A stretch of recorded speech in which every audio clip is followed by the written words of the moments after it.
بسم اللہ الرحمن الرحیم۔ السلام علیکم ورحمۃ اللہ وبرکاتہ۔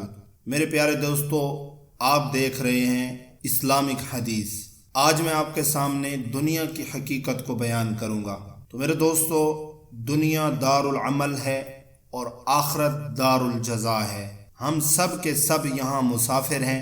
ہم خوشی کے عالم میں ہوں یا غم کے عالم میں ہوں، صحت مند ہوں یا بیماری کے اندر مشغول ہوں یا فارغ ہوں، ہمیں احساس ہو نہ ہو، ہمارا سفر ہر حال میں جاری اور ساری ہے۔ ہر دن ہمیں منزل کے قریب سے قریب تر کرتا چلا جا رہا ہے۔ اسی کے ساتھ ساتھ یہ دنیا امتحان گاہ بھی ہے۔ یہاں ہر انسان کو آزمایا جا رہا ہے۔ کسی کو پروردگار عالم نے رزق کھلا کر آزمائش کے اندر ڈال دیا، کسی کی صحت کی کیفیت میں آزمائش کی، کوئی بیماری کے حال میں آزمائش میں ہے۔ کامیاب ہے وہ انسان جو ہر حال میں اللہ کے حکموں کو مد نظر رکھے، نبی صلی اللہ علیہ وسلم کی مبارک سنتوں پر عمل کرے۔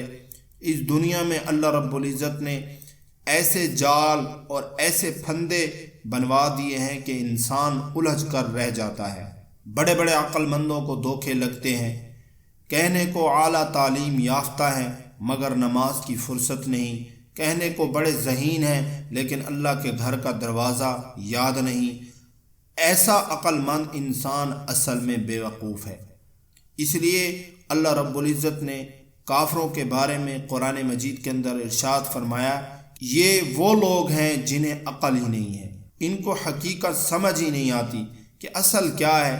انسان وقتی لذتوں اور واہ واہ کے پیچھے ایسا الجھ جاتا ہے کہ مقصود حقیقی سے بھی اس کی نظر ہٹ جاتی ہے۔ تو اس لیے میرے بھائیوں، اس دنیا کے پیچھے نہ لگے، کیونکہ یہ دنیا جو ہے، یہ زندگی، یہ ہماری کھیل تماشا ہے۔ اللہ تبارک و تعالی ہمیں دنیا کی لذتوں سے اور اس کی آزمائشوں سے بچائے، اور اللہ تعالی ہمیں آخرت کی تیاری کرنے کی توفیق نصیب فرمائے۔